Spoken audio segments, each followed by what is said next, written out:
हे guys, welcome back new video. आज कैसे हैं आप सब? आई होप कि आप सब ठीक होंगे। तो आज की वीडियो है उसमें बात करेंगे बी फार्म थर्ड सेम में जो हमारे सब्जेक्ट है फार्मास्यूटिकल इंजीनियरिंग, उसके यहाँ पर यूनिट 1 से लगाकर यूनिट 2 में जितने भी लाग मोस्ट इंपॉर्टेंट क्वेश्चंस हो सकते हैं उनके आंसर्स के बारे में बात करने वाले हैं। यानी गाइस, जो इससे पहले की वीडियो थी उसमें हमने बात किया था फार्मास्यूटिकल इंजीनियरिंग जो सब्जेक्ट है, इसमें यूनिट 1 से लगाकर 5 तक के जितने भी लाग मोस्ट इंपॉर्टेंट क्वेश्चन थे उन क्वेश्चंस के बारे में बात किया था कि कौन से क्वेश्चन हमारे यूनिट 1 से लगाकर यूनिट 5 तक बन सकते हैं, उनके बारे में बात किया था। तो आपने अगर वीडियो नहीं देखी तो उसको ज़रूर वॉच कीजिएगा, जिससे कि आपको पता लग जाए कि हमारे यूनिट 1 से लगाकर यूनिट 5 तक के कौन-कौन से क्वेश्चन हैं जो कि लॉन्ग में बन सकते हैं। तो आप लोग उस वीडियो को ज़रूर वॉच कीजिएगा, जिसका कि लिंक डिस्क्रिप्शन बॉक्स में पिन है। एंड यहाँ पर जो ये वीडियो है वो पार्ट 1 वीडियो होने वाला है, जिसमें कि यहाँ पर हम यूनिट 1 से लगाकर यूनिट 2 में जितने भी long most important questions and उसका आंसर होने वाले हैं उसके बारे में बात करने वाले हैं। तो गाइस, जो आज का वीडियो है बहुत ज़्यादा इंपॉर्टेंट है, तो आपको वीडियो को लास्ट तक वॉच करना है, वीडियो को स्किप नहीं करना है। एंड गाइस, अगर आप लोग लॉन्ग इंपॉर्टेंट क्वेश्चंस को अच्छे से तैयार करके एग्जाम देने जाते हो तो आपको एग्जाम में कहीं ना कहीं यही क्वेश्चन देखने को मिलने वाले हैं।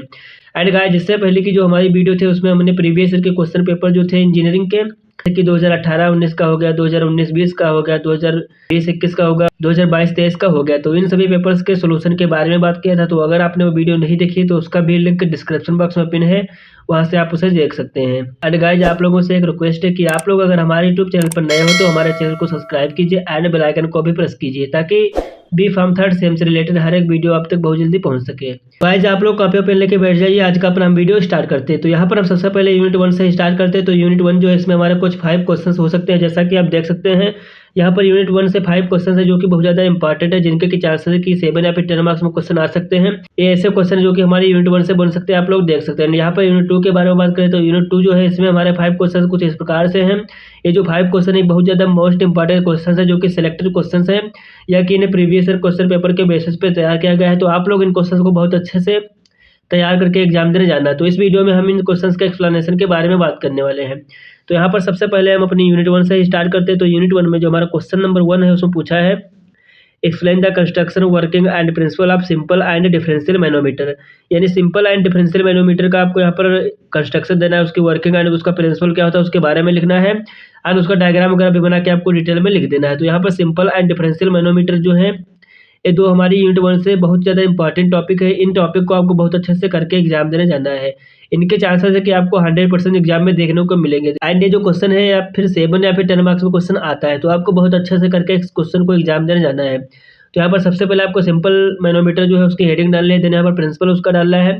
तो उसका प्रिंसिपल क्या होता है, तो जो सिंपल मैनोमीटर होता है उसका यूज किया जाता है negative pressure as well as high pressure जो होता है उसको मेजर करने के लिए किया जाता है। जैसे कि कोई पाइप है उसमें जो हमारा लिक्विड फ्लो कर रहा था, तो उसमें जो प्रेशर जनरेट होता है, तो यहाँ पर जो निगेटिव एंड हाई प्रेशर होता है उसको मेजर करने के लिए यहाँ पर सिंपल मैनोमीटर जो होता है उसका यूज किया जाता है। जैसे कि यहाँ पर इसके कंस्ट्रक्शन के बारे में बात करें तो इसका कंस्ट्रक्शन इस प्रकार से हो जाएगा, जैसा कि आप लोग देख रहे होंगे। यहाँ पर 5 पॉइंट होते हैं, जैसे कि पॉइंट 1 हो गया, पॉइंट 2 हो गया, पॉइंट 3 हो गया, पॉइंट 4 हो गया, पॉइंट 5 हो गया। एंड यहाँ पर पॉइंट 1 पे प्रेशर जो होता है P1 होता है, पॉइंट 2 पे जो हमारा प्रेशर होता है P2 होता है। देन यहाँ पर जो हमारी पॉइंट 3 से 4 के बीच की दूरी होती है वो यहाँ पर R होती है। एंड यहाँ पर 4 से 5 के बीच की दूरी जो होती है M होती है। इसी टाइप से यहाँ पर 3 to 5 पॉइंट जो है इसकी दूरी जो है सेम होगी as well as point 1 to 2। तो यहाँ पर 1 से 2 की पॉइंट की जो बीच की दूरी होगी वो M+R हो जाए। एंड यहाँ पर जो फ्लूइड फिल होंगे, जैसे कि यहाँ पर फ्लूइड B होगा जो कि यहाँ पर पॉइंट 1 से 2 में फिल होगा। एंड यहाँ पर पॉइंट 5 से 4 में जो हमारा फ्लूइड होगा फ्लूइड B फिल होगा। एंड यहाँ पर पॉइंट 2 से लगाकर पॉइंट 4 तक का जो फ्लूइड होगा वो हमारा फ्लूइड A होगा। तो इस टाइप से इसका कंस्ट्रक्शन हो जाएगा। एंड कंस्ट्रक्शन में आपको इसी टाइप से लिख देना कि यहाँ पर यू शेप्ड एक ट्यूब होती है जो कि ग्लास ट्यूब होती है, जिसके बीच में जो लिक्विड फिल होते हैं एंड ये जो लिक्विड होते हैं वो मिक्सबल होते हैं। सभी के बारे में आपको यहाँ पर जनरली लिख देना है। जिसकी वर्किंग के बारे में बात करें तो वर्किंग इस हिसाब से होगी, जैसा कि आप लोग देख रहे होंगे यहाँ पर डिफरेंट पॉइंट होते हैं, जिन पॉइंट का यूज करके हम प्रेशर जो होता है उसको मेजर करते हैं। तो उन्हीं सब के बारे में इसमें लिखा है। जैसा कि मैंने प्रीवियस ईयर जो वीडियो थे प्रीवियस ईयर क्वेश्चन पेपर वाले उन सभी में इसको डिस्कस किया था। आपको अगर डिटेल में जानना है तो आप उस वीडियो को जरूर वॉच कीजिएगा। उसमें इसकी वर्किंग वगैरह जो है उसके बारे में डिटेल में मैंने समझाया कि यहाँ पर जो del P equal to rho A minus rho B into GR जो आया वो कैसे है उसके बारे में डिटेल में बताया। तो आप लोग उस वीडियो को जरूर वॉच कीजिए, वहाँ से आपको ये समझ में आ जाएगा। एंड अगर आप लोग 1-2 बार पढ़ लेते हैं इस PDF को तो आपको डेफिनेटली समझ में आ जाए। एंड नेक्स्ट यहाँ पर हमारा डिफरेंशियल मैनोमीटर। और डिफरेंशियल मैनोमीटर जो होता है इसका प्रिंसिपल क्या होता है, तो ये जो हमारा डिफरेंशियल मैनोमीटर होता है इसका use mainly small pressure changes होते हैं उसको मेजर करने के लिए किया जाता है। एंड इसका कंस्ट्रक्शन के बारे में बात करें तो इसका कंस्ट्रक्शन जो होता है कुछ इस प्रकार से होता है, जैसा कि आप देख रहे होंगे। डिफरेंशियल मैनोमीटर जो होता है उसे simply two fluid U2 manometer के नेम से जानते हैं, जो कि यहाँ पर 2 इमिसिबल लिक्विड जो होते हैं उनको कंटेन करता है, जिनकी डेंसिटीज वगैरह जो होती है सेम होती है। तो जैसा कि आप देख सकते हैं इस टाइप से यहाँ पर डिफरेंशियल मैनोमीटर जो होता है उसका डायग्राम होता है। यहाँ पर 7 पॉइंट होते हैं, 0.1 होता है, 0.2 होता है एंड यहाँ पर 0.3 होता है, 0.4, 5, 6, 7 इस टाइप से यहाँ पर 7 पॉइंट होते हैं। एंड यहाँ पर 3 फ्लूइड फिल होता है, जैसा कि बी फ्लूइड होता है, एक फ्लूइड ए होता है एंड फ्लूइड सी होता है। एंड यहाँ पर इसकी हाइट वगैरह होती है, आप लोग देख सकते हैं इस टाइप से यहाँ पर इसकी हाइट होगी। एंड इस क्वेश्चन को भी मैंने प्रीवियस ईयर क्वेश्चन पेपर वाली जो वीडियो था उसमें डिस्कस किया था, तो आप लोग डिटेल में अगर उसको पढ़ना चाहते हैं तो आप लोग वो वीडियो जरूर वॉच कीजिएगा, इसका लिंक डिस्क्रिप्शन बॉक्स में है। वहाँ पर मैंने इसकी वर्किंग वगैरह कंस्ट्रक्शन वगैरह जो है उसके बारे में डिटेल में बताया है कि यहाँ पर जो हमारा लास्ट में वर्किंग में जो हमारी क्वेश्चन आती है del P is equal to rho C minus rho A into R, ये कैसे आती है उसके बारे में डिटेल में बताया है। एंड अगर आप लोग 1-2 बार इसको पीडीएफ से पढ़ते हैं तो आपको डेफिनेटली समझ में आ जाएगा, क्योंकि यहाँ पर जो कंटेंट है बहुत ही इजी लैंग्वेज में लिखा गया। आप लोग मैनोमीटर वाले क्वेश्चन को 1-2 बार लिख के देख लेना, इसकी वर्किंग वगैरह अगर आप लोग लिखते हैं तो आपको आसानी से समझ में आ जाएगी। एंड यहाँ पर क्वेश्चन नंबर 2 जो इसमें पूछा है, write the construction principle and merit demerit of ball mill, मतलब यहाँ पर प्रिंसिपल कंस्ट्रक्शन जो होता है एंड उसकी वर्किंग जो क्या होती है बाल मिल एंड हैमर मिल की, जो कि बहुत ज़्यादा इंपॉर्टेंट है हमारी यूनिट 1 से। बाल मिल एंड हैमर मिल को आपको बहुत अच्छे से तैयार करके एग्जाम देने जाना है। यहाँ पर सबसे पहले हम बाल मिल के बारे में बात करते हैं। तो यहाँ पर बाल मिल जो होता है इसका प्रिंसिपल होता है कि जो बाल मिल होता है वो इम्पैक्ट एंड अट्रीशन के प्रिंसिपल पर वर्क करता है। एंड यहाँ पर इम्पैक्ट एंड अट्रीशन क्या होते हैं, तो इम्पैक्ट एंड अट्रीशन जो होती हैं साइड रिडक्शन की 2 मैकेनिज्म होती हैं। इम्पैक्ट में क्या होता है, इम्पैक्ट में जैसे कि कोई मटेरियल है उसको सडन फोर्स अप्लाई करके यहाँ पर ब्रेक किया जाता है। एंड यहाँ पर अट्रीशन क्या होता है, तो अट्रीशन में जो हमारे मटेरियल होते हैं वो एक दूसरे के साथ कोलाइड होकर स्मॉल पार्टिकल्स में कन्वर्ट हो जाते हैं, मतलब पार्टिकल्स से स्मॉल पार्टिकल्स में कन्वर्ट हो जाते हैं, तो ये सिंपली अट्रीशन हो जाएगी। एंड नेक्स्ट यहाँ पर बाल मिल के कंस्ट्रक्शन के बारे में बात करते हैं। तो इसका कंस्ट्रक्शन इस टाइप से होगा जैसा कि आप देख रहे हैं। बाल मिल जो होता है यहाँ पर एक हैलो सिलेंडर होता है जो कि स्टेनलेस स्टील का मिलकर बना होता है। एंड यहाँ पर एक चैम्बर होता है, ये इनलेट होता है जहाँ से प्रोडक्ट वगैरह हम फिल करते हैं। एंड ये सॉफ्ट होते हैं जो कि यहाँ पर इसको रोटेट करते हैं, ये इसमें बाल फिल होती हैं। एंड यहाँ पर जब हम प्रोडक्ट को फिल करते हैं तो यहाँ पर इसमें रोटेशन होती है एंड सेप्ट के थ्रू यहाँ पर इसमें रोटेशन होती है। देन यहाँ पर आपस में इम्पैक्ट एंड अट्रीशन मैकेनिज्म इसमें काज होती है। देन यहाँ पर साइज जो होता है वो रिडक्ट हो जाता है। तो इसका कंस्ट्रक्शन इस प्रकार से होगा। यहाँ पर आपको उसी टाइप से लिख देना कि यहाँ पर एक हैलो सिलेंडर होता है जिसमें कि बाल्स जो होती है वो फिल होती हैं, जो कि बाल होती हैं iron, stainless steel and rubber plastic की मिलकर बनी होती हैं। एंड यहाँ पर हैलो सिलेंडर जो होता है वो एक इलेक्ट्रिक मोटर जो होता है उसके थ्रू अटैच्ड होता है जो कि इसको रोटेट करता है। तो इस हिसाब से आपको इसका कंस्ट्रक्शन लिख देना है। एंड इसकी वर्किंग के बारे में बात, इसकी वर्किंग में आपको लिख देना है कि यहाँ पर सबसे पहले मटेरियल या फिर ड्रग जो होगा उसको हापर के थ्रू हम फिल करेंगे, जो उसको हम क्लोज कर देंगे। एंड यहाँ पर 3 टाइप से रोटेशन होते हैं, जैसे कि लो स्पीड होगी, हाई स्पीड होगी एंड एक होती है करेक्ट स्पीड। यहाँ पर लो स्पीड में क्या होता है, लो स्पीड जो होती है इसमें जो हमारे बाल्स होते हैं बहुत स्लो मूव करते हैं, जिससे कि हमारा मटेरियल जो होता है प्रॉपर उसका साइड रिडक्ट नहीं हो पाता है। एंड यहाँ पर हाई स्पीड में क्या होती है, तो हाई स्पीड जो होती है इसमें जो हमारा सिलेंडर होता है बहुत हाईली रोटेट करता है, जिससे कि बाल जो होती है इसके सरफेस पे अडेयर हो जाती हैं। एंड यहाँ पर मटेरियल इसमें भी हमारा प्रॉपर साइड रिडक्ट नहीं हो पाता। देन यहाँ पर करेक्ट स्पीड होती है, करेक्ट स्पीड होती है, इसमें जो हमारा मटेरियल होता है उसका साइड रिडक्शन प्रॉपर हो जाता है। तो इसी के बारे में आपको इसकी वर्किंग में लिख देना है कि जैसा कि आप देख सकते हैं लो स्पीड है, लो स्पीड में जैसे कि this speed cylinder rotate slowly so bars overlap to each other so material is not reduce, जैसे मैंने अभी बताया था वही सब इसमें लिखा है। आप लोग अगर 1-2 बार पढ़ते हैं तो आपको आसानी से समझ में आ जाता है। एंड नेक्स्ट यहाँ पर इसके यूजेस के बारे में बात करते हैं। तो यहाँ पर बाल मिल जो होता है उसका यूज़ किया जाता है कि ये जो बाल मिल होता है प्रोड्यूस कर सकता है लेस देन 100 mm साइज जो पार्टिकल्स होते हैं उनको प्रोड्यूस कर सकता है। And it can be use for side reduction, मतलब साइड रिडक्शन के लिए इसका यूज़ कर सकते हैं, जैसे कि ब्रिटल मटेरियल होंगे, स्टिकी मटेरियल होंगे, इनके साइड रिडक्शन के लिए इसका यूज़ करते हैं। And for production of ophthalmic and parental product, मतलब ऑप्थेल्मिक एंड पेरेंटल प्रोडक्ट जो होते हैं उनके प्रोडक्शन में भी बाल मिल का यूज़ किया जाता है। तो इस हिसाब से आपको इतना कंटेंट बाल मिल में लिखना था। एंड यहाँ पर बाल मिल जो होता है बहुत ज़्यादा इंपॉर्टेंट हो जाता है, ये कभी कभी 10 या फिर 7 मार्क्स में आ जाता है, मोस्टली पर 10 मार्क्स में आता है, तो आपको बहुत अच्छे से इसको पढ़ के एग्जाम देने जाना है। नेक्स्ट यहाँ पर है हैमर मिल। तो हैमर मिल के बारे में बात करते हैं। तो हैमर मिल जो होता है इसका प्रिंसिपल क्या होता है, तो हैमर मिल जो होता है प्रिंसिपल जो इसका इम्पैक्ट होता है, मतलब इम्पैक्ट के प्रिंसिपल पे ये वर्क करता है, इस हिसाब से इसका प्रिंसिपल हो जाएगा। एंड यहाँ पर इसका कंस्ट्रक्शन के बारे में बात करते हैं। तो इसका कंस्ट्रक्शन इस हिसाब से आपको बना देना है। यहाँ पर हैमर्स इसमें होते हैं एंड यहाँ पर इसका चैम्बर होता है एंड ये शाफ्ट इसमें लगे होते हैं जो कि इसको रोटेट करते हैं। एंड यहाँ से हम प्रोडक्ट जो होता है उसको इनलेट करते हैं। जब इनलेट को हमारा हैमर्स होती हैं इसमें जो हमारा प्रोडक्ट होता है हैमर के कंटेक्ट में जाने पर यहाँ पर उसका साइड रिडक्ट हो जाता है। यहाँ पर एक सीव लगे होते हैं जो कि यहाँ पर प्रोडक्ट जो होता है उसको साइज सेपरेशन करने का वर्क करते हैं। यहाँ से आउटलेट होकर यहाँ पर प्रोडक्ट जो होता है उसको हम रिसीव कर लेते हैं। तो इस हिसाब से इसका कंस्ट्रक्शन लिख देना है।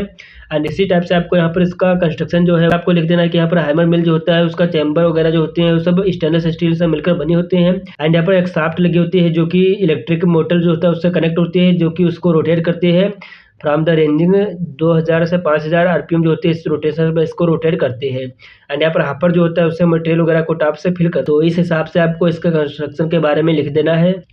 एंड नेक्स्ट यहाँ पर इसकी वर्किंग है, तो वर्किंग में आपको यहाँ पर सेम उसी टाइप से लिख देना है। सबसे पहले इसमें जो हमारा मटेरियल वगैरह होगा उसको हम हापर के थ्रू ऊपर से फिल करेंगे। देन यहाँ पर हापर से जब फिल करेंगे तो वो जो हमारा मटेरियल होगा कॉन्टैक्ट में जाएगा हैमर के थ्रू, जो कि रोटेट हो रहा होगा 2500 आरपीएम जो रोटेशन होगी इस पर रोटेट हो रहा होगा। देन यहाँ पर मटेरियल जो होगा वो कन्वर्ट हो जाएगा स्मॉल पाउडर्स में बाय द इम्पैक्ट, मतलब इम्पैक्ट पर यूज होगी, जिससे कि हमारा पाउडर में कन्वर्ट हो जाएगा हमारा मटेरियल। देन उसको रिसीवर के थ्रू कलेक्ट कर लेंगे। तो इस हिसाब से आपको इसकी वर्किंग लिख देनी है। एंड इसके यूजेस वगैरह आपको लिख देने हैं कि यहाँ पर कॉस्मेटिक इंडस्ट्रीज वगैरह में इसका यूज़ किया जाता है साइज रिडक्शन के लिए, जैसे कि लैक्टोज होगी, एचपीएम, इन सभी के साइज रिडक्शन के लिए इसका यूज किया जाता है। It can produce particles of any size, मतलब किसी भी साइज के पार्टिकल जो होते हैं उनको प्रोड्यूस कर सकते हैं। एंड इसका यूज मतलब ड्राई मटेरियल जो होते हैं वेट फिल्टर प्रेस की एंटीमेंट एंड स्लरीज वगैरह उसके लिए इसका यूज किया जाता है। It can also reduce the size of brittle and fibrous material, मतलब ब्रिटल एंड फाइबरस मटेरियल जो होते हैं उसका भी साइज ये रिड्यूस कर सकता है। तो इस हिसाब से आपको यहाँ पर इसका यूजेस वगैरह लिख देने हैं। इतना ही कंटेंट आपको इस क्वेश्चन में लिखना है। एंड अगर आप लोग अच्छे से इस टाइप से क्वेश्चन को रिप्रेजेंट करते हैं तो आपको यहाँ पर जितने मार्क्स में क्वेश्चन पूछा गया होगा 7 या 10 मार्क्स में तो आपको आसानी से मिल जाएंगे। नेक्स्ट यहाँ पर बात करते हैं क्वेश्चन नंबर 3 के बारे में। इसमें पूछा है drive the equation for Bernoulli's theorem, मतलब यहाँ पर बर्नौलीज इक्वेशन जो होती है उसको ड्राइव करना है कि यहाँ पर बर्नौलीज इक्वेशन जो होती है वो क्या होती है। तो यहाँ पर सबसे पहले बात करते हैं बर्नौलीज इक्वेशन के बारे में। तो बर्नौलीज इक्वेशन जो होती है एक एप्लीकेशन होती है बर्नौलीज थ्योरम का, जो कि वर्क करती है on the principle of conservation of energy, मतलब एनर्जी जो होते हैं उसके कंजर्वेशन पे वर्क करती है। जब हम किसी भी फ्लूइड के ऊपर फोर्स को अप्लाई करते हैं तो यहाँ पर जितना एनर्जी उसमें कंजर्व होती है उसी के बारे में ये डिटरमाइन करते हैं, जिसमें कि इंक्लूड क्या होती है। तो इसमें जैसा कि प्रेशर एनर्जी होगी, काइनेटिक एनर्जी होगी, पोटेंशियल एनर्जी होगी, जो कि इंक्लूड होती है। एंड यहाँ पर पॉइंट ए जो होगा वहाँ से जैसे कि हमारा लिक्विड जो होगा वो इंटर करेगा तो यहाँ पर pressure energy, kinetic energy and potential energy जो होगी उसको एक्सपीरियंस करेगा। तो यहीं सिंपल इसमें लिखा है जैसा कि आप लोग देख रहे होंगे, इस हिसाब से इसका कंस्ट्रक्शन हो जाएगा बर्नौलीज थ्योरम का। यहाँ पर एक इनिशियल स्टेट हो गया एंड एक फाइनल स्टेट होगी। यहाँ पर इनिशियल स्टेट में पॉइंट ए होगा एंड यहाँ पर फाइनल स्टेट जो होगा यहाँ पर पॉइंट बी होगा, मतलब यहाँ से लिक्विड को इनलेट करेंगे एंड यहाँ से हमारा फ्लूइड जो होगा आउटलेट हो जाएगा। यहाँ पर एक पंप होते हैं जो कि वर्क करते हैं, जो कि वर्क डब्ल्यू होता है, फ्रैक्शन जो होता है -F होता है। एंड यहाँ पर इसके बीच की जो हाइट होती है यानी एक्स होती है, जैसे कि पोटेंशियल एनर्जी बोलता है एट इनिशियल स्टेट। एंड यहाँ पर potential energy at final state वो एक्स बी होती है, जो कि यहाँ पर फाइनल स्टेट जो होती है उसकी हाइट होती है। तो इस हिसाब से आपको यहाँ पर लिख देना है। एंड यहाँ पर initial state and final state करके आपको डालना है। इनिशियल स्टेट जैसा कि ए से रिप्रेजेंट करते हैं एंड फाइनल स्टेट जो होती है उसे पॉइंट बी से रिप्रेजेंट करते हैं। देन यहाँ पर आपको काइनेटिक एनर्जी जो होती है पॉइंट ए पे एंड पॉइंट बी पे डिफरेंट एनर्जी जो होती है उनके बारे में लिख देना है इस हिसाब से, जैसा कि आप देख सकते हैं। देन आपको यहाँ पर टोटल एनर्जी जो point A and point B पर होती है वो कांस्टेंट होती है, उसी के बारे में लिख देना है सिंपली। एंड यहाँ पर हर एक एनर्जी को आपको लिख देना है कि प्रेशर एनर्जी हो, पोटेंशियल एनर्जी होगी एंड काइनेटिक एनर्जी होगी वो क्या होती है उसके बारे में लिख देना है। देन यहाँ पर टोटल एनर्जी पॉइंट ए पर जो होगी वो pressure energy plus potential energy and kinetic energy हो जाएगी। तो इस हिसाब से आपको यहाँ पर टोटल एनर्जी पॉइंट ए पर जो होगी उसको लिख देना है। एंड बर्नौलीज इक्वेशन के अकॉर्डिंग यहाँ पर जो टोटल एनर्जी पॉइंट यहाँ पर होगी वो कांस्टेंट होगी। तो जब कांस्टेंट हो जाएगी तो यहाँ पर इस हिसाब से आपको कांस्टेंट करके लिख देना है। देन यहाँ पर total energy same as point B पर जो होगी तो पॉइंट बी पे लिख देना है। यहाँ पर केवल आपको ध्यान रखना है कि पॉइंट ए पर एनर्जी जो होगी उसमें जो काइनेटिक एनर्जी या फिर पोटेंशियल एंड जो प्रेशर एनर्जी होगी उसमें सिंपली आपको ए करके लिखा होगा तो पॉइंट ए पर हो जाएगी। एंड यहाँ पर अगर बी लिखा होगा तो पॉइंट बी पर हो जाएगी, बाकी सेम रहेगा। तो आप लोगों को इसको ध्यान रखना है। देन यहाँ पर total energy at point A and total energy point B जो होगी इसको इक्वल में हो जाएगी। तो आपको यहाँ पर इक्वल करके लिख देना है कि पॉइंट ए पर जितनी एनर्जी थी टोटल एंड पॉइंट बी पे टोटल एनर्जी थी वो इक्वल एक दूसरे की हो जाएगी। जिसके बाद यहाँ पर जो वर्क होता है डब्ल्यू होता है एंड फ्रैक्शन जो होता है -F होता है। तो इस हिसाब से आपको लिखकर इसकी फाइनल इक्वेशन लिख देनी है। जैसा कि आप देख रहे होंगे इस टाइप से आपको यहाँ पर बर्नौलीज इक्वेशन जो है कंप्लीट हो जाएगी।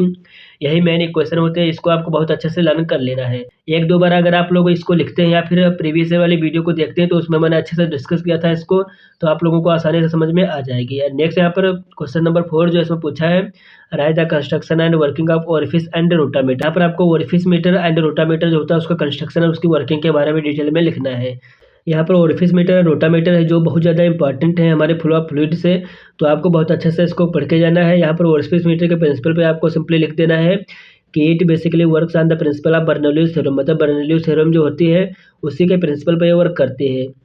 इसमें नेक्स्ट लिखा है, it basically creates a pressure difference by reducing the cross sectional area that determines the flow rate through the pipe. मतलब यहाँ पर इसमें बेसिकली क्या होता है कि ये प्रेशर जो होता है डिफरेंस उसको क्रिएट करता है, जो कि मतलब क्रॉस सेक्शनल एरिया जो होती है उसको जब हम रिड्यूस करेंगे तो यहाँ पर प्रेशर डिफरेंस जो होगा वो क्रिएट हो जाएगा, जो कि हेल्प करेगा डिटरमाइन करने के लिए फ्लो रेट जो होती है किसी भी पाइप के, उसको डिटरमाइन करने के लिए हेल्प करेगा। तो ये हमारा इस हिसाब से ओरिफिस मीटर का प्रिंसिपल हो जाएगा। नेक्स्ट यहाँ पर इसके कंस्ट्रक्शन के बारे में बात करते हैं, तो यहाँ पर कंस्ट्रक्शन इस टाइप से होगा, जैसा कि आप लोग देख रहे होंगे। Orifice meter actually thin plate, मतलब यहाँ पर ओरिफिस मीटर जो होता है एक एक्चुअली थिन प्लेट होती है with the hole inside commonly known as orifice plate. मतलब यहाँ पर एक ओरिफिस मीटर जो होती है वो एक थिन प्लेट होती है जिसमें कि एक होल होता है, जिसे कि यहाँ पर ओरिफिस प्लेट के नाम से जानते हैं। जैसा कि आप देख रहे होंगे कंस्ट्रक्शन इस टाइप से होगा, तो यहाँ पर एक ओरिफिस प्लेट जो होती है, जो कि यहाँ पर थिन प्लेट होती है, यहाँ पर इसमें होल होता है तो उसी को सिंपली यहाँ पर ओरिफिस प्लेट बोलते हैं। एंड यहाँ पर वेना कंटेक्टा होती है, जो कि यहाँ पर मिनिमल क्रॉस सेक्शनल एरिया होती है, जिसको रिड्यूस करने पे यहाँ पर प्रेशर डिफरेंस जो होता है वो क्रिएट होता है। एंड यहाँ पर पाइप होती है एंड यहाँ पर फ्लूइड जो होते हैं वो फ्लो कर रहे होते हैं इसमें, जैसा कि आप देख सकते हैं यहाँ से फ्लूइड जैसे एंट्री कर यहाँ पर फ्लो कर रहे होंगे। एंड यहाँ पर एक मैनोमीटर एक होता है जो कि यहाँ पर अटैच्ड होता है, point A and point B जो होता है उसके बीच में एक मैनोमीटर अटैच्ड होता है। तो इस हिसाब से आपको इसका कंस्ट्रक्शन लिख देना है। एंड वर्किंग में आपको यहाँ पर लिख देना है कि फ्लूइड वगैरह जो हम पास करेंगे, वेलोसिटी जो होगी फ्लूइड के पॉइंट ए से पॉइंट बी पर डिक्रीज हो जाएगी, उसी सब के बारे में आपको लिख देना है। एंड यहाँ पर इसकी इक्वेशन लिख देनी है, इसको आपको बहुत अच्छे से लर्न कर लेना है। यहाँ पर कौन सी क्या चीज़ है उसके बारे में लिख देना है। एंड इसके यूजेस के बारे में लिख देना। यहाँ पर फ्लो रेट जो होती है फ्लूइड की उसको मेजर करने के लिए इसका यूज़ किया जाता है।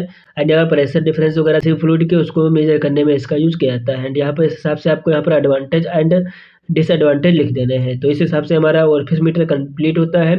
नेक्स्ट आता है रोटामीटर। तो रोटामीटर क्या होता है? रोटामीटर एक ऐसी डिवाइस होती है जो कि मेजर करते हैं वॉल्यूमेट्रिक फ्लो रेट जो होती है किसी भी fluid in a closed pipe, उसी को मेजर करते हैं। मतलब यहाँ पर वॉल्यूमेट्रिक फ्लो रेट जो होती है किसी भी क्लोज पाइप में उसको मेजर करते हैं। हमारा वो रोटामीटर जो होता है सिंपली उसी को मेजर करता है। It belong to the class of flow meter, मतलब यहाँ फ्लो मीटर जो होता है उसी के क्लास से बिलोंग करता है। तो इस हिसाब से आपको यहाँ पर लिख देना है। देन यहाँ पर इसका प्रिंसिपल आपको लिख देना है कि प्रिंसिपल जो होता है रोटामीटर का वो सिंपली वर्क करता है in the principal of force of gravity and upthrust जो होता है इस पर वर्क करता है। इस हिसाब से आपको यहाँ पर इसका कंस्ट्रक्शन लिख देना है। यहाँ से इनलेट होता है एंड यहाँ पर एक आउटलेट होता है एंड यहाँ पर स्केल जो कि कंसिस्ट होती है एंड प्लेमेट होता है एंड यहाँ पर टेपर ट्यूब लगी होती है। तो इस हिसाब से आपको यहाँ पर कंस्ट्रक्शन बना देना है एंड उसी के बारे में सिंपली लिख देना है। एंड वर्किंग के बारे में बात करें तो इसकी वर्किंग सिंपल है। आप लोग अगर एक दो बार इसको पढ़ते हैं तो आपको आसानी से समझ में आ जाएगी। मतलब कि यहाँ पर प्लेमेट वगैरह जो होते हैं जो कि मूव करते हैं तो वो इन्हीं से जो यहाँ पर ग्रेविटी वगैरह जो हो जाती है, यहाँ पर जो फ्लो रेट होती है वो मेजर हो जाती है। नेक्स्ट यहाँ पर आती है वेंचुरी मीटर। तो वेंचुरी मीटर भी इतना इंपॉर्टेंट नहीं है, लेकिन अगर टाइम मिले तो आप लोग एक दो बार इसको भी पढ़ लेना है। यहाँ पर वेंचुरी मीटर जो होता है कभी कभी ये भी पूछ लेते हैं और करके, तो आपको इसको भी देख लेना है। नेक्स्ट यहाँ पर बात करते हैं यहाँ पर क्वेश्चन नंबर 5 के बारे में। तो क्वेश्चन नंबर 5 जो है उसमें हमारा क्वेश्चन पूछा है define size separation and right in detail about the save सेकर साइक्लॉन सेपरेटर और बैग फिल्टर एनीवन। मतलब यहाँ पर पूछा है कि साइज सेपरेशन क्या होता है उसके बारे में डिफाइन कीजिए। देन यहाँ पर आपको किसी एक के बारे में नोट लिखना है कि यहाँ पर सेव सेकर जो होती है वो क्या होती है, या फिर साइक्लॉन सेपरेटर या फिर बैग फिल्टर, किसी एक भी आपको नोट लिखना है। इस वीडियो में हम हर एक इक्विपमेंट के बारे में डिस्कस करेंगे। तो यहाँ पर सबसे पहले आपको साइज सेपरेशन के बारे में लिख देना है कि साइज सेपरेशन क्या होता है। तो साइज सेपरेशन इससे पहले जैसे कि नीड होते हैं साइज रिडक्शन की, तो यहाँ पर साइज जैसे कि कोई बल्क ड्रग है उस पर जब हम इम्पैक्ट करेंगे तो यहाँ पर उसका साइज जो होगा रिडक्ट हो जाएगा। देन इसको सेपरेट करने की नीड होगी। तो साइज सेपरेशन की यहाँ पर कुछ मैकेनिज्म होते हैं या फिर सीव्स वगैरह होती हैं, उसके थ्रू हम साइज सेपरेट करते हैं। जैसे कि size separation is unit operation, मतलब एक यूनिट ऑपरेशन होती है साइज सेपरेशन होती है, जिसका यूज मेनली जो हमारे डिफरेंट मिक्सर्स होते हैं, डिफरेंट साइज के पार्टिकल जो होते हैं डिस्ट्रीब्यूट होते हैं, तो उन्हीं सब को ऐड करने के लिए इसका यूज़ किया जाता है with the help of various screening equipment. मतलब यहाँ पर वेरियस शेप्स वगैरह की मदद से इसको हम सेपरेट करते हैं, तो ये साइज सेपरेशन हो जाएगी। एंड इसके एप्लीकेशन के बारे में बात करें तो इसका एप्लीकेशन हिसाब से होगा जैसा कि to measure the test efficiency of the size reduction equipment. मतलब साइज रिडक्शन इक्विपमेंट जो होते हैं उनकी टेस्ट इफिशियंसी जो होती है उसको मेजर करने के लिए इसका यूज़ किया जाता है। एंड नेक्स्ट है to optimize the process condition such as method of agitation time of screening feed rate. मतलब इन सभी प्रोसेस को ऑप्टिमाइज करने के लिए इसका यूज किया जाता है। एंड इसका use mainly to determine the particle size, मतलब पार्टिकल साइज को डिटरमाइन करने के लिए यूज किया जाता है, या फिर साइज डिस्ट्रीब्यूशन जो होता है उसके लिए इसका यूज किया जाता है। एंड इसका use mainly production of tablet and capsule में इसका यूज किया जाता है। एंड मिक्सिंग पावर जो होती है उसको इम्प्रूव करने में इसका यूज किया जाता है। एंड किसी भी ड्रग की जो सॉल्युबिलिटी होती है उसको इम्प्रूव करने में एंड उसकी स्टेबिलिटी जो होती है उसको भी इम्प्रूव करने में इसका यूज़ किया जाता है। तो उस हिसाब से आपको यहाँ पर साइज़ सेपरेशन के बारे में लिख देना है। देन यहाँ पर कुछ डिफरेंट मैकेनिज्म होते हैं साइज़ सेपरेशन के, जैसा कि आप लोग देख रहे होंगे। 2 मैकेनिज्म मेन होते हैं साइज़ सेपरेशन की, जो कि होती है मैकेनिकल सीविंग मैकेनिज्म, एक होती है बेड स्क्रीनिंग मेथड है। तो यहाँ पर मैकेनिकल सीविंग मैकेनिज्म जो होते हैं इसमें जैसे कि एजिटेशन होती है एंड ब्रेसिंग होती है। एजिटेशन में क्या होता है, यहाँ पर डिफरेंट 3 मैकेनिज्म होते हैं, जैसे कि ऑसिलेशन होगी, वाइब्रेशन होगी, गायरेशन होगी। ऑसिलेशन में क्या होता है, जैसे कि कोई हमारे सीव्स वगैरह सीव शेकर मशीन्स हैं, वो जब ऊपर नीचे मूव करती है तो ये ऑसिलेशन प्रोसेस होते हैं। एंड वाइब्रेशन में जैसे कि लेफ्ट या फिर राइट मूव करते हैं तो ये सिंपली वाइब्रेशन हो जाते हैं। एंड गायरेशन में क्या होता है, जो हमारे शेप्स होते हैं वो या तो क्लॉकवाइज मूव करेंगे या फिर एंटी क्लॉकवाइज मूव करेंगे, तो ये सिंपली गायरेशन हो जाती है। एंड यहाँ पर है वेट स्क्रीनिंग मेथड। तो वेट स्क्रीनिंग मेथड जो होती है 2 टाइप से होती है, जैसे कि एक होती है सेडिमेंटेशन, एक होती है इल्यूट्रेशन मेथड। तो यहाँ पर सेडिमेंटेशन में क्या, जो हमारे पार्टिकल्स होते हैं किसी भी लिक्विड के, वो नीचे जब सेटल डाउन होना स्टार्ट हो जाते हैं तो सिंपली सेडिमेंटेशन होता है। इल्यूट्रेशन जो होता है, जैसे कि पानी के बहाव के द्वारा ही इल्यूट्रेशन होती है, तो ये सिंपली इसके मैकेनिज्म हो जाएंगे, इसके थ्रू ही साइज सेपरेशन होता है। एंड नेक्स्ट यहाँ पर आती है हमारी मशीन एक, जो कि सेव सेकर मशीन, जो कि इतना ज़्यादा इंपॉर्टेंट नहीं है, लेकिन आप लोगों को एक बार पढ़ लेना है। काफ़ी टाइम में क्वेश्चन आ जाता है कि सेव सेकर मशीन जो होती है इस पर आपको एक नोट लिखना रहता है। एंड यहाँ पर इसका प्रिंसिपल के बारे में बात करते हैं, तो इसका प्रिंसिपल जो होता है मेनली ये वर्क करते हैं द प्रिंसिपल पे एजिटेशन, जिसमें कि ऑसिलेशन, वाइब्रेशन, गायरेशन इंक्लूड होती है। एंड कंस्ट्रक्शन के बारे में बात करते हैं, तो यहाँ पर कंस्ट्रक्शन इस हिसाब से होता है, जैसे केवल वेरियस नंबर की सेव जो होती है प्रेजेंट रहती है। सबसे ऊपर की जो कि सेव नंबर 10 होती है वो कोर्स सेव होती है, मतलब कोर्स पार्टिकल जो होते हैं उनके लिए होते हैं। एंड यहाँ पर 120 जो होती है सेव, वो हमारे फाइनेस्ट पार्टिकल्स जो होते हैं उनके लिए रहती है। यहाँ पर सेव सेकर मशीन होती है, यहाँ पर ऑन ऑफ एक मशीन होते हैं, यहाँ पर टाइमर होता है, इंडिकेटर बल्ब होता है। तो इस हिसाब से आप इसका कंस्ट्रक्शन बना देना है। एंड वर्किंग में आपको यहाँ पर इस टाइप से लिख देना है, यहाँ पर डिफरेंट टाइप के सेव वगैरह प्रेजेंट रहते हैं, जिससे कि हम डिफरेंट टाइप के पार्टिकल साइज जो होते हैं उनको सेपरेट कर सकते हैं। तो इस हिसाब से आपको यहाँ पर इसकी वर्किंग लिख देनी है। एंड यूज वगैरह लिख देने कि यहाँ पर सॉलिड पार्टिकल जो होते हैं, ग्रेन्यूल्स होते हैं, उन सभी के लिए इसका यूज किया जाता है। इसके एडवांटेज वगैरह आपको इस टाइप से लिख देने हैं। नेक्स्ट यहाँ पर मशीन है जो है साइक्लोन सेपरेटर। साइक्लोन का मतलब होता है चक्रवात, एंड सेपरेटर का मतलब अलग करना। साइक्लोन के थ्रू डिफरेंट मिक्सर जो होते हैं उसमें से पार्टिकल्स को उसके साइज के अकॉर्डिंग अलग करते हैं, तो वही सिंपली साइक्लोन सेपरेटर कहलाती है मशीन। जैसे कि इसके प्रिंसिपल के बारे में बात करते हैं, तो इसका प्रिंसिपल इस हिसाब से होता है, जैसे कि it work on the principle of centrifugation, मतलब सेंट्रीफ्यूगेशन जो होता है उसके प्रिंसिपल पे वर्क करती है। सेंट्रीफ्यूगल फोर्स जो होता है इसका यूज मेनली यहाँ पर सॉलिड कंपोनेंट जो होते हैं किसी भी फ्लूइड या लिक्विड में, उससे सॉलिड कंपोनेंट को सेपरेट करने के लिए इसका यूज किया जाता है। एंड नेक्स्ट यहाँ पर कंस्ट्रक्शन आ जाता है, तो कंस्ट्रक्शन में आपको इस हिसाब से लिख देना है कि consist of vertical cylindrical vessels having a conical base, मतलब यहाँ पर वर्टिकल सिलेंड्रिकल वेसल्स होते हैं जो कि कोनिकल बेस में होती है। And upper part of a vessel has a position for the inlet, मतलब ऊपर का पार्ट होता है जो पोजीशन वो इनलेट के लिए होता है, एंड नीचे की जो होता है वो आउटलेट के लिए होता है।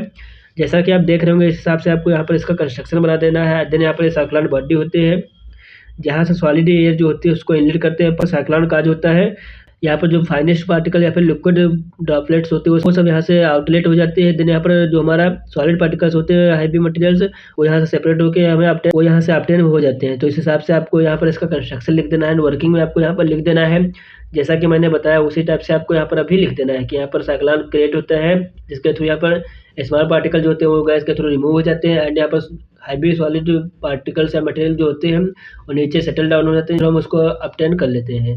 देन यहाँ पर आपको इसके यूजेस, यहाँ पर एप्लीकेशन लिख देना है। एंड एडवांटेज वगैरह आपको लिख देना है, जैसा कि आप लोग देख रहे होंगे। एंड नेक्स्ट यहाँ पर था बैग फिल्टर। तो बैग फिल्टर के बारे में आपको लिख देना है कि यहाँ पर इसका प्रिंसिपल क्या होता है। तो इन bag filter size separation done by 2 step, मतलब 2 स्टेप जो होते हैं उससे यहाँ पर साइज सेपरेशन बैग फिल्टर में होता है। तो इस हिसाब से आपको यहाँ पर इसका प्रिंसिपल लिख देना है। एंड यहाँ पर इसका कंस्ट्रक्शन आपको इस हिसाब से बना देना है, जैसा कि आप लोग देख रहे होंगे। कंस्ट्रक्शन बनाने के बाद आपको यहाँ पर हर एक चीज़ जो जो इसमें प्रेजेंट होती है उसको ही आपको यहाँ पर लिख देना है कि कंस्ट्रक्शन में क्या क्या चीज़ें इसमें होती हैं। एंड वर्किंग के बारे में आपको लिख देना है पढ़ के, जैसा कि आप लोग देख रहे होंगे। तो इस टाइप से इसकी वर्किंग एडवांटेज एंड डिसएडवांटेज हो जाएंगे। तो आई होप कि आपको ये क्वेश्चन क्लियर हो गया होगा।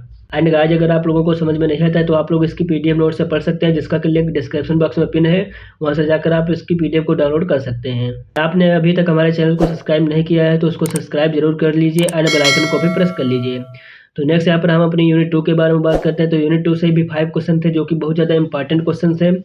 तो यूनिट 2 में हमारा क्वेश्चन नंबर 1 जो था उसमें पूछा था explain the construction working and principle of force circulation evaporator और multiple effect evaporator with its economy, मतलब यहाँ पर फोर्स्ड सर्कुलेशन इवापोरेटर जो होता है उसके बारे में डिटेल में लिखना है, या फिर यहाँ पर मल्टीपल इफेक्ट इवापोरेटर जो होता है उसके बारे में एंड उसकी इकोनॉमी क्या होती है उसके बारे में डिटेल में लिखना था। तो ये भी क्वेश्चन बहुत ज़्यादा इंपॉर्टेंट है, काफ़ी टाइम क्वेश्चन पूछा गया है कि अगर फोर्स सर्कुलेशन या फिर मल्टीपल इफेक्ट इवापोरेटर क्या होता है उसके बारे में डिटेल में लिखिए। तो आपको बहुत अच्छे से इस क्वेश्चन को पढ़ के एग्जाम देने जाना है। तो नेक्स्ट यहाँ पर आपको फोर्स सर्कुलेशन ऑपरेटर जो उसके प्रिंसिपल के बारे में लिख देना है कि इसका प्रिंसिपल क्या होता है। तो इसका प्रिंसिपल लिखा है जैसा कि आप देख सकते हैं, in force circulation operator liquid is circulated through the tubes at high pressure with the help of pump. Force circulation operator जो होता है उसमें होता क्या है, तो लिक्विड इसमें जो होता है वो सर्कुलेट करता है ट्यूब्स में थ्रू द हाई प्रेशर, मतलब हाई प्रेशर जो होता है जो कि पंप के थ्रू अप्लाई हो जाता है। यहाँ पर जो लिक्विड होता है ट्यूब्स में सर्कुलेट करता है। इसके कंस्ट्रक्शन के बारे में आपको लिख देना कि यहाँ पर ट्यूब्स वगैरह जो प्रेजेंट होते हैं, इसके डायमीटर वगैरह जो होते हैं वो क्या होते हैं। जैसे कि इनसाइड डायमीटर जो होता है ट्यूब का वो 0.1 मीटर होता है एंड उसकी लेंथ जो होती है 2.5 मीटर होती है। एंड 1 डिफ्लेक्टर प्रेजेंट होता है ऑन एबो ऑपरेटर। यहाँ पर एबो जो ऑपरेटर होता है उसके ऊपर एक डिफ्लेक्टर प्रेजेंट होता है। तो यहाँ पर इस हिसाब से आपको यहाँ पर फोर्स सर्कुलेशन ऑपरेटर जो है उसका डायग्राम बना देना है एंड यहाँ पर हर एक चीज़ क्या होती है उसके बारे में डिटेल में लिख देना है। यहाँ पर ट्यूब्स होती हैं एंड ट्यूब जो होती हैं उसमें जो लेंथ वगैरह जो होती है उसकी हाइट वो 2.5 मीटर होती है। तो उस हिसाब से आपको यहाँ पर लिख देना है। देन यहाँ पर आपको इसकी वर्किंग वगैरह इसके यूजेस लिख देने हैं कि इसका यूज जो होता है for the operation of insulin liver extract and protein के यूज किया जाता है। एंड एडवांटेज वगैरह लिख देने हैं कि यहाँ पर इसके एडवांटेज एंड डिसएडवांटेज क्या होते हैं। नेक्स्ट यहाँ पर हमारा जो आता है इक्विपमेंट वो है मल्टीपल इफेक्टिव ऑपरेटर जो कि बहुत ही ज़्यादा इंपॉर्टेंट है। तो आपको इसको बहुत अच्छे से पढ़ के जाना है। जैसा कि प्रीवियस ईयर वाले जो वीडियो थे जिसमें कि मैंने प्रीवियस ईयर के क्वेश्चन पेपर में बात किया था, तो उन हर एक पेपर में ये क्वेश्चन पूछा गया था जो कि बहुत ज़्यादा इंपॉर्टेंट है।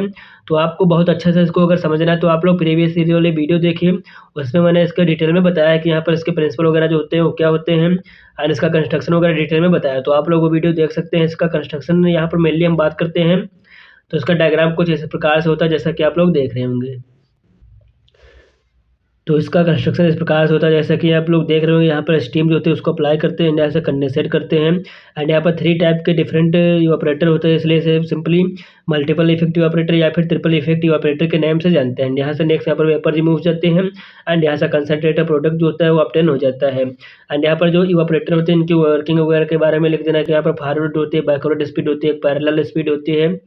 से आपको यहाँ पर इसका कंस्ट्रक्शन लिख देना है, इसकी वर्किंग लिख देने की। वर्किंग में यहाँ पर डिफरेंट स्टेप होते हैं जैसे कि पैरेलल फीड मेथड होता है, फॉरवर्ड फीड मेथड एंड एक बैकवर्ड फीड मेथड है। तो इसको आप लोग पढ़ सकते हैं क्या होता है। तो आपको यहाँ पर इसकी वर्किंग एंड यूजेस वगैरह लिख देने हैं।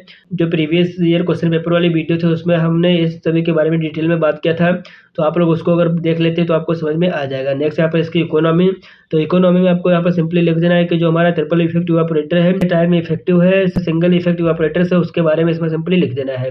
एंड यहाँ पर इसके क्वेश्चन होते हैं जैसे कि economy is equal to mass of vapour product upon mass of steam supplied, ये इसकी इकोनॉमी होती है। तो इस हिसाब से आपको क्वेश्चन लिख देना है। आई होप कि आपको क्लियर हो गया होगा। एंड अगर आप लोगों को समझ में नहीं आता है तो आप लोग प्रीवियस ईयर वाली वीडियो को देख लीजिएगा, उसमें हर एक क्वेश्चन के बारे में डिटेल में एक्सप्लेन किया है मैंने, तो आपको वहाँ से हर एक क्वेश्चन का आंसर मिल जाएगा। एंड नेक्स्ट क्वेश्चन नंबर 2 है, उसमें पूछा है classify evaporators with factors affecting evaporation और define horizontal tube evaporator principle working and construction. तो यहाँ पर सबसे पहले आपको क्लासिफाई करना है इवेपोरेटर्स को। इवेपोरेटर्स जो होते हैं उसका क्लासिफिकेशन क्या होता है। तो इवेपोरेटर जो होते हैं वो मेनली 2 टाइप से क्लासिफाइड होते हैं जैसे कि बेस्ड ऑन हीटिंग के थ्रू यहाँ पर 2 टाइप से डिवाइडेड होते हैं। एक होता है जेक्टर मीडियम, एक होता है ट्यूबुलर हीटिंग सरफेस। तो यहाँ पर जेक्टर मीडियम का एग्जाम्पल हो जाएगा इवेपोरेटिंग पॉइंट। एंड यहाँ पर ट्यूबुलर हीटिंग सरफेस जो होती है ए बेस्ड ऑन ट्यूब पोजीशन, ये भी 2 पार्ट्स में डिवाइडेड होती है। एक होता है हॉरिजॉन्टल पोजीशन में, एक होती है वर्टिकल पोजीशन इवेपोरेटर्स। तो यहाँ पर जो हॉरिजॉन्टल पोजीशन होता है इसमें हमारा हॉरिजॉन्टल ट्यूब इवेपोरेटर आता है। वर्टिकल पोजीशन में जो इवेपोरेटर्स होते हैं based on the length of tube, ये फर्दर 2 क्लास में डिवाइडेड होते हैं। एक होता है शॉर्ट ट्यूब इवेपोरेटर, एक होता है लॉन्ग ट्यूब इवेपोरेटर। तो यहाँ पे जो शॉर्ट ट्यूब ऑपरेटर्स होते हैं वो बेस्ड ऑन द इफेक्ट, ये 2 क्लासेस में डिवाइडेड होते हैं। एक होता है सिंगल इफेक्टिव ऑपरेटर, एक होते हैं मल्टीपल इफेक्टिव ऑपरेटर। यहाँ पर सिंगल इफेक्टिव ऑपरेटर में जैसे कि शॉर्ट ट्यूब वर्टिकल ऑपरेटर आ जाएगा एंड यहाँ पर मल्टीपल इफेक्टिव ऑपरेटर में ट्रिपल इफेक्टिव ऑपरेटर आ जाएगा, जो कि बहुत ही ज़्यादा इंपॉर्टेंट है। तो आपको इसको बहुत अच्छे से पढ़ के जाना है। एंड नेक्स्ट यहाँ पर है लॉन्ग ट्यूब ऑपरेटर, जो ये भी मतलब बेस्ड ऑन सर्कुलेशन के अकॉर्डिंग 2 क्लासेस में डिवाइडेड होता है। फर्स्ट होता है नेचुरल सर्कुलेशन इवेपोरेटर, सेकंड होता है फोर्स सर्कुलेशन इवेपोरेटर। नेचुरल में जैसे कि क्लाइंबिंग फिल्म इवेपोरेटर आ जाएगा, फॉलिंग फिल्म इवेपोरेटर आ जाएगा एंड यहाँ पर फोर्स सर्कुलेशन में जैसे कि फोर्स्ड सर्कुलेशन इवेपोरेटर आ जाएगा।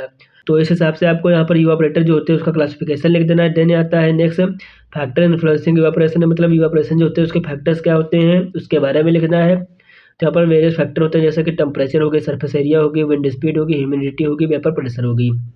इस क्वेश्चन को भी मैंने प्रीवियस वाली वीडियो में डिस्कस किया था, तो आप लोग उसको जरूर वॉच कीजिएगा। यहाँ पर टेम्परेचर के बारे में बात करते हैं। तो यहाँ पर टेम्परेचर जो होता है डायरेक्टली प्रोपोर्शनल होता है इवेपोरेशन के, मतलब कि जब हम किसी भी लिक्विड में टेम्परेचर इंक्रीज करेंगे तो उसका इवेपोरेशन रेट जो होगा वो भी इंक्रीज हो जाएगा। तो इस हिसाब से आपको यहाँ पर इसका फैक्टर लिख देना है। नेक्स्ट यहाँ पर सरफेस एरिया, तो सरफेस एरिया जो होती है वो डायरेक्टली प्रोपोर्शनल होती है इवापोरेशन के, मतलब सरफेस एरिया अगर हम इंक्रीज करते हैं किसी भी लिक्विड की तो यहाँ पर इवापोरेशन जो होती है वो भी इंक्रीज हो जाती है। नेक्स्ट यहाँ पर विंड स्पीड, तो विंड स्पीड जो होती है ये भी डायरेक्टली प्रोपोर्शनल होती है इवापोरेशन के, और जो विंड स्पीड होती है वो भी डायरेक्टली प्रोपोर्शनल होती है इवापोरेशन के। If the speed of wind is increases then the rate of evaporation also increase, मतलब विंड की स्पीड जो होती है उसको अगर इंक्रीज कर देते हैं तो रेट ऑफ इवापोरेशन जो होती है वो भी इंक्रीज हो जाती है। नेक्स्ट यहाँ पर आती है ह्यूमिडिटी, तो ह्यूमिडिटी जो होती है वो इनवर्सली प्रोपोर्शनल होती है इवापोरेशन के। अगर एनवायरनमेंट में ह्यूमिडिटी बढ़ जाती है तो यहाँ पर इवापोरेशन रेट जो होती है वो कम हो जाती है, मतलब इवापोरेशन स्पीड जो होती है वो ह्यूमिडिटी के इनवर्सली प्रोपोर्शनल होती है, मतलब ह्यूमिडिटी अगर इंक्रीज करेंगे तो इवापोरेशन डिक्रीज हो जाएगा, या फिर ह्यूमिडिटी अगर डिक्रीज हो जाएगी तो यहाँ पर इवापोरेशन बढ़ जाएगा, तो इसका फैक्टर होता है। नेक्स्ट आता है वेपर प्रेशर, तो वेपर प्रेशर भी यूनिवर्सली प्रोपोर्शनल होता है, वेपर प्रेशर अगर इंक्रीज होगा तो इवापोरेशन डिक्रीज हो जाएगा। नेक्स्ट आता है यहाँ पर हॉरिजॉन्टल ट्यूब इवापोरेटर, जो कि बहुत ज़्यादा इंपॉर्टेंट है, तो इसके बारे में आपको यहाँ पर लिख देना है कि इसका प्रिंसिपल क्या होता है। देन आपको यहाँ पर कंस्ट्रक्शन इसका लिख देना, हॉरिजॉन्टल ट्यूब प्रेजेंट होते हैं, यहाँ पर वेंट होते हैं एंड यहाँ पे कंडेंसेट होते हैं नीचे, एंड यहाँ से स्टीम जो होती है इसको इनलेट करते हैं जो कि सर्कुलेट करती है ट्यूब्स में। देन यहाँ पर बॉडी होते हैं, यहाँ से फीड वगैरह जो होते हैं उसको इनलेट करते हैं, एंड यहाँ पर वेपर्स होते हैं एंड यहाँ से सॉल्वेंट या वेपर जो होते हैं वो रिमूव हो जाते हैं। तो इस हिसाब से आपको यहाँ पर इसका कंस्ट्रक्शन लिख देना है, एंड क्या क्या चीज़ें कंस्ट्रक्शन में प्रेजेंट है उसी के बारे में यहाँ पर लिख देना। मतलब यहाँ पर लिख देना है कि जो इवापोरेटर होती है वो 8 से 12 फीट इन हाइट होता है, एंड 6 से 8 फीट जो होता है डायमीटर में होता है, एंड यहाँ पर 6 से 8 ट्यूब्स जो होते हैं प्लेस होते हैं हॉरिजॉन्टल पोजीशन में, एंड ये ट्यूब जो होती है वो मेटअप होते हैं स्टेनलेस स्टील। सभी के बारे में आपको यहाँ पर इसमें लिख देना है इसके कंस्ट्रक्शन में कि यहाँ पर क्या क्या चीज़ें प्रेजेंट होती हैं, एंड यहाँ पर जो इसकी ट्यूब्स वगैरह होती हैं स्टेनलेस स्टील वगैरह से मिलकर बनी होती है उसी के बारे में लिख देना है। एंड यहाँ पर वर्किंग के बारे में लिख देना है कि इसमें सिंपली हम फीड वगैरह जो होंगे उसको इंट्रोड्यूस करेंगे। अब वो जो हॉरिजॉन्टल ट्यूब है यहाँ पर सेकंड स्टेप में क्या होगा कि यहाँ पर स्टीम वगैरह जो होगी उसको पास किया जाएगा हॉरिजॉन्टल ट्यूब के थ्रू। देन यहाँ पर the feed absorb heat then solvent evaporator, मतलब यहाँ पर फीड जो होता है वो ऑब्जर्व कर लेगा हीट को, यहाँ पर सॉल्वेंट जो होगा वो इवापोरेट हो जाएगा, तो इस हिसाब से इसमें इवापोरेशन होती है। एंड इसके यूजेस वगैरह आपको लिख देना है इसी टाइप से। नेक्स्ट यहाँ पर क्वेश्चन नंबर 3 जो उसमें पूछा था, draw a neat and label diagram of shell and tube heat exchanger explain in detail, मतलब यहाँ पर shell and tube heat exchanger क्या होता है उसके बारे में डिटेल में लिख देना है, एंड इसका डायग्राम भी ड्रा कर देना है। जैसे कि shell and tube heat exchanger जो है ये बहुत ज़्यादा इंपॉर्टेंट है, ये क्वेश्चन आता है तो आपको इसको बहुत अच्छे से पढ़ के जाना है। इसमें जैसा कि लिखा है it is also called single pass tubular heater, मतलब इसे सिंगल पास ट्यूबुलर हीटर के नेम से जानते हैं। It consist of a sense of tube which contain fluid that must either heat और कूल्ड, मतलब यहाँ पर जो एक सेंस ऑफ ट्यूब होता है जो कि फ्लूइड वगैरह जो होते हैं उनको कंटेन करता है, जो कि या फिर हीट हो सकते हैं या फिर कूल्ड हो सकते हैं। Second fluid runs through over the tubes, मतलब एक सेकेंड फ्लूइड जो होता है और ट्यूब्स जो होती हैं उसके ऊपर रन करता है, दैट आर बीइंग हीटेड और कूल्ड, जो कि यहाँ पर हीटेड या फिर कूल्ड हो सकता है। So it can either provide the heat और ऑब्जर्व द हीट रिक्वायर्ड, मतलब यहाँ पर अगर इसको हीट को प्रोवाइड करते हैं तो हीट को ऑब्जर्व कर लेता है। सभी के बारे में आपको यहाँ पर लिख देना है। ये set of tubes is called tube bundle, यहाँ पर ट्यूब जो होते हैं उनका सेट जो होता है उसे सिंपली ट्यूब बंडल बोलते हैं। एंड यहाँ पर उनके बारे में डिटेल में लिख देना है कि यहाँ पर ट्यूब बंडल वगैरह and shell and tube heat exchanger जो होते हैं हाई प्रेशर एप्लीकेशन जो होता है उसमें सिंपली यूज किया जाता है, एंड उसके एडवांटेज के बारे में लिख देने हैं, इसके एडवांटेज एंड डिसएडवांटेज क्या होते हैं। देन यहाँ पर आपको इसका डायग्राम बना देना है, जैसा कि आप लोग देख सकते हैं इस हिसाब से आपको यहाँ पर इसका डायग्राम बना देना है, जो कि shell and tube heat exchanger जो है उनका डायग्राम है, तो इस हिसाब से आपको यहाँ पर इसका डायग्राम बना देना है। एंड इतना ही कंटेंट आपको इस क्वेश्चन में लिखना है, एंड इतना कंटेंट अगर आप लोग लिख देते हैं तो आपको यहाँ पर इजीली 7 या फिर 10 मार्क्स मिल जाते हैं। आई होप कि आपको क्लियर हो गया होगा। एंड नेक्स्ट बात करते हैं क्वेश्चन नंबर 4 के बारे में, जिसमें कि पूछा है define the term distillation, discuss the principle construction working and uses of steam distillation, flash distillation और फ्रैक्शनल डिस्टिलेशन। इसमें से आपको steam distillation and fractional distillation जो है इसको बहुत अच्छे से पढ़ के जाना है। इसके चांसेस है कि यहाँ पर 7 या फिर 10 मार्क्स में आए, लेकिन आपको यहाँ पर फ्लैश डिस्टिलेशन भी आपको एक बार देख लेना है। तो यहाँ पर सबसे पहले आपको लिख देना है कि डिस्टिलेशन जो होती है वो होती क्या है। तो डिस्टिलेशन जो होती है एक ऐसी प्रोसेस होती है जिसमें कि सेपरेशन होता है कंपोनेंट का फ्रॉम एनी लिक्विड और मिक्सर। जो लिक्विड मिक्सर होते हैं उसमें डिफरेंट कंपोनेंट प्रेजेंट होते हैं, उनको सेपरेट करने के लिए जो मेथड यूज होता है उसी को सिंपली यहाँ पर डिस्टिलेशन बोलते हैं। नेक्स्ट है जैसे कि स्टीम डिस्टिलेशन, तो स्टीम डिस्टिलेशन में आपको यहाँ पर इसका प्रिंसिपल लिख देना है, जैसा कि आप देख सकते हैं mixing of immiscible liquid begins boil when the sum of their vapour pressure is equal to the atmospheric pressure. मतलब इसमें बताया गया है कि कोई इमिसिबल लिक्विड से वो बॉयल होना स्टार्ट हो जाता है जब उसका वेपर प्रेशर जो होता है इक्वल होता है एटमॉस्फेरिक प्रेशर के, जैसे कि 1 एटमॉस्फेरिक प्रेशर जो होता है वो 760 mmHg के इक्वल होता है। देन यहाँ पर आपको इसका कंस्ट्रक्शन लिख देना है कि इसका कंस्ट्रक्शन क्या होता है। तो इस हिसाब से आपको यहाँ पर इसका कंस्ट्रक्शन लिख देना है कि यहाँ पर एक स्टीम जनरेटर होता है जो कि स्टीम को जनरेट करता है, जिसमें कि वाटर फिल होता है। जब वाटर फिल होगा इसको हम हीट करेंगे यहाँ पर, तो इसमें से स्टीम जनरेट होने लगेगी। एक यहाँ पर सेफ्टी ट्यूब होती है एंड यहाँ से जो हमारी स्टीम जनरेट होगी वो यहाँ पर सिंपली ट्रांसफ़र होगी हमारे डिस्टिलेशन फ्लैक्स जो होगा उसमें ट्रांसफर हो जाएगा। एंड डिस्टिलेशन फ्लैक्स जो होगा इसमें हमारे कंपाउंड होंगे जिसको कि डिस्टिल्ड करना है, मतलब जिसको कि सेपरेट करना है। यहाँ पर मिक्सर कंपाउंड जो होंगे वो प्रेजेंट होंगे। देन यहाँ पर इसको हम सैंड जो होगी इसमें हीट वगैरह अप्लाई करेंगे, इससे हमारे कंपोनेंट जो होंगे वो सेपरेट होना स्टार्ट हो जाएंगे, जो कि यहाँ पर कंडेंसर के थ्रू यहाँ पर कंडेंस्ड होके यहाँ पर हम सेपरेटर में उसको सेपरेट कर लेंगे। तो इस हिसाब से आपको यहाँ पर इसका कंस्ट्रक्शन लिख देना है। एंड कंस्ट्रक्शन में आपको यहाँ पर स्टीम जनरेटर वगैरह जो होते हैं या फिर स्टीम डिस्टिलेटर होते हैं उन सभी के बारे में डिटेल में लिख देना है। नेक्स्ट यहाँ पर इसकी वर्किंग के बारे में बात करते हैं। तो वर्किंग में आपको यहाँ पर लिख देनी है fill the water in steam generator, मतलब स्टीम जनरेटर जो होता है उसमें वाटर जो होता है उसको फिल करते हैं। Then fill impure organic liquid distillation flask with some water, मतलब यहाँ पर हम डिस्टिलेशन फ्लास्क जो होता है इम्प्योर ऑर्गेनिक लिक्विड जो होता है उसको फ्लास्क में फिल करते हैं सम वाटर के साथ। Now start heating the steam with generator, मतलब यहाँ पर हीटिंग स्टार्ट करते हैं जिससे कि स्टीम जो होती है जनरेट होना स्टार्ट हो जाती है into steam generator which then transfer into distillation flask, मतलब जो कि यहाँ पर डिस्टिलेशन फ्लास्क में ट्रांसफर होती है। देन यहाँ पर ऑर्गेनिक लिक्विड जो होता है उसका बॉइलिंग पॉइंट जो होता है हाई होता है, इसलिए वो हीट सेंसिटिव होता है। लेकिन जब हम बॉइलिंग पॉइंट के ऊपर उसकी हीट प्रोवाइड करते हैं तो डिकम्पोज हो जाता है। तो इस हिसाब से आपको यहाँ पर वर्किंग लिख देनी है। एंड यूजेस के बारे में लिख देना है कि इसका यूज मेनली मिक्सिबल लिक्विड जो होते हैं उसको सेपरेट करने के लिए किया जाता है, जैसे कि टॉलुइन एंड वाटर हो गए। It is also use for petroleum and petrochemical plants, इसका use petroleum and petrochemical plants जो होते हैं उसके सेपरेशन में इसका यूज किया जाता है। एरोमेटिक वाटर जो होते हैं इसी के थ्रू प्रिपेयर किए जाते हैं। नेक्स्ट यहाँ पर आपको फ्लैश डिस्टिलेशन के बारे में लिख देना है। ये काफ़ी इंपॉर्टेंट नहीं लेकिन आप लोगों को एक दो बार इसको देख लेना है। इसका प्रिंसिपल वगैरह क्या होता है उसके बारे में लिख देना है। इसको भी प्रीवियस ईयर वाले वीडियो में डिस्कस किया था मैंने, तो आप लोगों को अगर डिटेल में पढ़ना है तो आप लोग उस वीडियो को जरूर वॉच कीजिएगा। एंड यहाँ पर इसका जो कंस्ट्रक्शन होता है वो क्या होता है उसके बारे में लिख देना है कि यहाँ हीटर जो होता है प्रेजेंट होता है, यहाँ पर पंप होती है, फीड होता है एंड यहाँ पर प्रेशर रिड्यूसिंग वाल होती है, हीटिंग चैम्बर होता है एंड यहाँ पर फ्रेश ड्रम ये होती है जो कि लिक्विड होता है इसमें फिल होता है। एंड यहाँ पर वेपर सेपरेटर होता है जो कि वेपर को कंडेंसेट करता है। तो इस हिसाब से आपको इसका कंस्ट्रक्शन एंड वर्किंग वगैरह लिख देनी है, जैसा कि आप लोग देख रहे होंगे इस टाइप से वर्किंग इसकी लिख देनी है। इसको अगर आप एक दो बार पढ़ते हैं तो आपको आसानी से समझ में आ जाती है। नेक्स्ट यहाँ पर इसके यूजेस के बारे में बात करते हैं। तो इसका यूज मेनली सेपरेशन करने के लिए किया जाता है, पेट्रोकेमिकल इंडस्ट्रीज या फिर रिफिलिंग क्रूड ऑयल के सेपरेशन में इसका यूज किया जाता है। एंड इसके एडवांटेज डिसएडवांटेज आपको इस प्रकार से लिख देने हैं। नेक्स्ट यहाँ पर आता है फ्रैक्शनल डिस्टिलेशन। फ्रैक्शनल डिस्टिलेशन जो है ये भी बहुत ज़्यादा इंपॉर्टेंट है, मान के चलिए बहुत ज़्यादा इंपॉर्टेंट है, तो आपको इसको बहुत अच्छे से तैयार करके एग्जाम देने जाना है। जैसे यहाँ पर क्वेश्चन नंबर 5 जो इसमें पूछा है with the principle construction of working and uses of steam jacketed kettle, ये भी क्वेश्चन बहुत ज़्यादा इंपॉर्टेंट है, पूछा नहीं गया है लेकिन इसके चांसेस हैं कि आपको एग्जाम में देखने को मिल जाएगा, तो आपको इसको बहुत अच्छे से पढ़ के जाना है। यहाँ पर सबसे पहले आपको हेडिंग डालनी है स्टीम जैकेटेड कैटल, देन यहाँ पर इसका प्रिंसिपल लिख देना है कि स्टीम जैकेटेड कैटल जो होता है इसे सिंपली ऑपरेटिंग पॉइंट के नेम से जानते हैं। It works on the principle of heat transfer on liquid bye conduction and convection, मतलब यहाँ पर ये जो स्टीम जैकेटेड कैटल होता है वर्क करता है the principle of heat transfer in liquid by the conduction and convection process होती है उस पर वर्क करता है। कंडक्शन जो होती है सॉलिड में होती है और कन्वेक्शन प्रोसेस जो होती है हीट ट्रांसफर की लिक्विड में होती है। तो इस हिसाब से आपको यहाँ पर इसका प्रिंसिपल लिख देना है। देन यहाँ पर इसका कंस्ट्रक्शन में इस हिसाब से आपको यहाँ पर इसका कंस्ट्रक्शन लिख देना है। आई होप कि आपको यहाँ पर यूनिट 1 से 2 में जितने भी क्वेश्चंस हो सकते हैं उनका आंसर समझ में आ गया होगा कि किस क्वेश्चन में आपको कितना कंटेंट लिखना है। अगर वीडियो अच्छा लगा तो वीडियो को लाइक कीजिए एंड चैनल को सब्सक्राइब कीजिए, क्योंकि यहाँ पर नेक्स्ट पार्ट जो होगा उसमें हम यूनिट 3 से लगा यूनिट 5 तक के जितने भी लॉन्ग मोस्ट इंपॉर्टेंट क्वेश्चन होंगे उसके आंसर के बारे में बात करेंगे। तो थैंक यू फ्रेंड्स, मिलते हैं नेक्स्ट वीडियो में, तब तक के लिए bye bye, have a nice day.